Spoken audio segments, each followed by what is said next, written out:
देखते हैं कि हवाई जहाज में हवन किया हुआ पदार्थ कैसा होता है।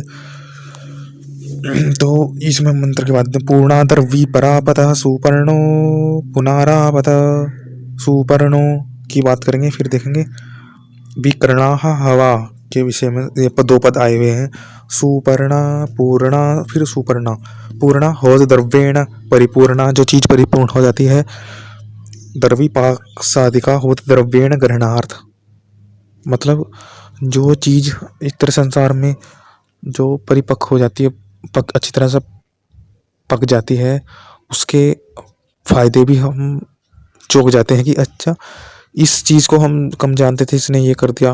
वो इसका असंख्यात, मतलब यज्ञ का असंख्यात फायदा है। मतलब यज्ञ जितना कहते हैं कि यज्ञ कर दिया, तो उससे हमें जहाँ तक विद्वान तो ऐसा होता है कि उसको पता लगता है कि इतना इतना इसका भला हो रहा है।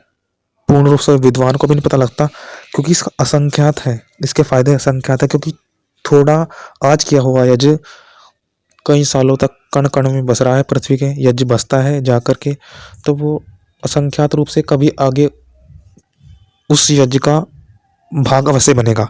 आज का किया हुआ यज्ञ का कण अगले आने वाले भविष्य में कुछ योगदान अवश्य देगा, क्योंकि वो परिपूर्ण है।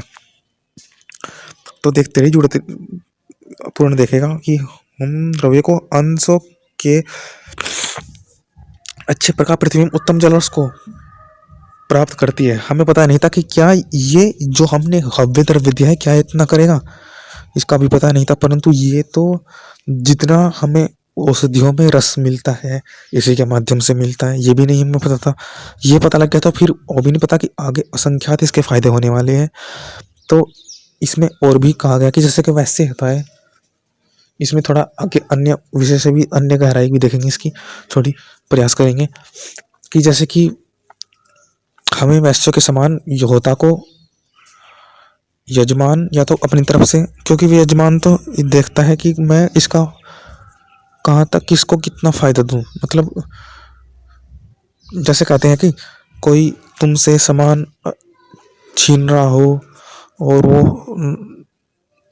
छीनता रहे, तो हमें भी देखना है कि क्या मैं, मतलब कुछ सामान के हम ज़्यादा आदी नहीं हो जाते क्या, हम सामान की कुछ लगाव रख लेते हैं। तो कुछ कोई व्यक्ति हमसे ले रहा है कि मुझे दे दो दे दो दे दो, तो हम देखते हैं कि क्या मुझसे कुछ भला नहीं, क्या ये इसका इससे भला होगा या इससे इसका नुकसान होगा।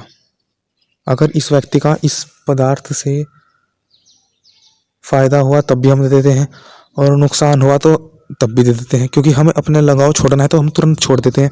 तो ऐसे यजमान भी अपने पदार्थों को छोड़ने वाला होता है, वो तो खुद भी छोड़ता है, परंतु आप भी यजमान को अपनी तरफ से भी कुछ साधन दें कि तुम, क्योंकि वो जानते हैं कि किस तक पहुंचाने हैं, कब पहुंचाने हैं।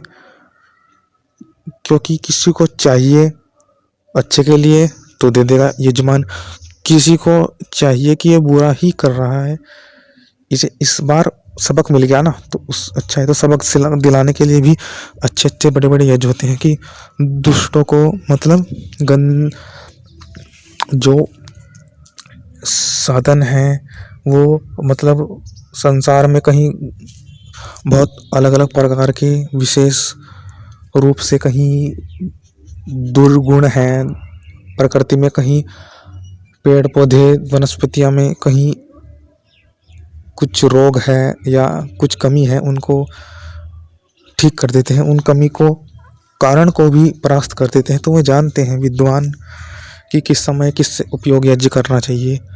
तो हमें भी उनको पदार्थ देने चाहिए अपनी तरफ से। उत्तम उत्तम आदर पदार्थ पराक्रम युक्त वस्तु को वैश्यों के समान दे व ग्रहण करें।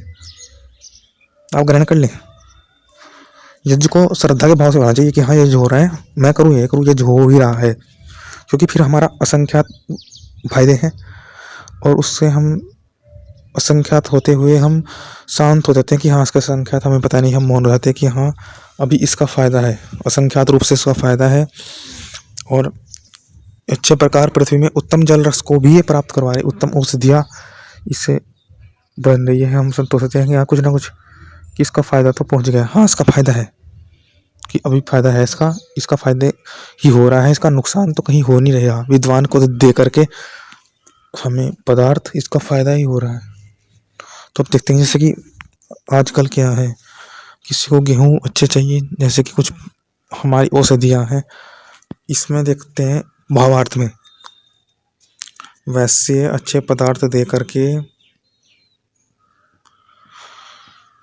जैसे कि पदार्थों को खरीदते में बेचते हैं, तो हाँ ये सब सभी चल रहा है। तो हम भी पदार्थ खरीदते बेचते हैं, तो हमें भी भाव से, पैसे से नहीं है, जिसको देना है दे दो, अपने भाव से अच्छे के लिए तो दोगे, तो पदार्थ दोगे तो अच्छे भाव आना चाहिए, क्योंकि हमारा अंतिम लक्ष्य है कि भावनात्मक ईश्वर से जुड़े। तो जब तक जितने जुड़ रहे हैं तो अच्छा है कि देना है, जेठ दे, अच्छी चीज़ मिल रही है तो चलता रहता है। बुरे के लिए नहीं होते पदार्थ, रख लिए कुछ बुरी भावनाएं आ गई, पदार्थ से अहंकार आ गया, तो खरीदते बेचते हैं। वैसे हम लोग भी अग्नि में शुद्ध द्रव्यों को छोड़कर वर्षा व अनेक सुखों को वर्षा को खरीद लिया, और वर्षा को फिर बेच, समझ गए, वर्षा को खरीद लिया, वर्षा अभी हो रही है तो उस वर्षा का फिर उपयोग कर लिया। वर्षा ज़्यादा हो रही तो मिट्टी में ज़्यादा वर्षा हो गई, तो उस मिट्टी को उपयोग करके, क्योंकि उसमें वर्षा के कण ज़्यादा हैं, उसको फिर उपयोग करके, क्योंकि वो मिट्टी भी शुद्ध हो गई है, सुखों के लिए, अन्य सुखों के लिए उसे हवन कर दे, फिर अन्य सुख मिल गए। क्योंकि वास्तविक में जो इसमें एक तरह से संसार वातावरण में जल का, वर्षा का कण भी मौजूद है, मिट्टी में भी है और वायु में भी है। तो वायु और मिट्टी का जो संयोग होगा, वो दुष्ट पदार्थों को वातावरण से हटा करके, वनस्पति से हटा करके उनको हटा देगा, और अच्छे पदार्थों को सोख लेगी वनस्पतियाँ, फिर अच्छी होगी। तो हमें भी अब जैसे कि मिट्टी से सिलिकॉन भी बनता है, तो हमें यज्ञ में कुछ मात्रा में अवश्य मिट्टी का उपयोग करके देख लेना चाहिए, एक तरह से एक्सपेरिमेंट के रूप में मैं भी देखूंगा। तो मिट्टी का प्रयोग कर लेना चाहिए, क्योंकि कुछ पदार्थ होते हैं जो वनस्पति में एक तरह से गलत पदार्थ भी जा रहे होते हैं। उन गलत पदार्थों को निकालने के लिए मिट्टी का उपयोग हो सकता है कि क्रियात्मक रूप से मिट्टी उसकी जगह ले ले, और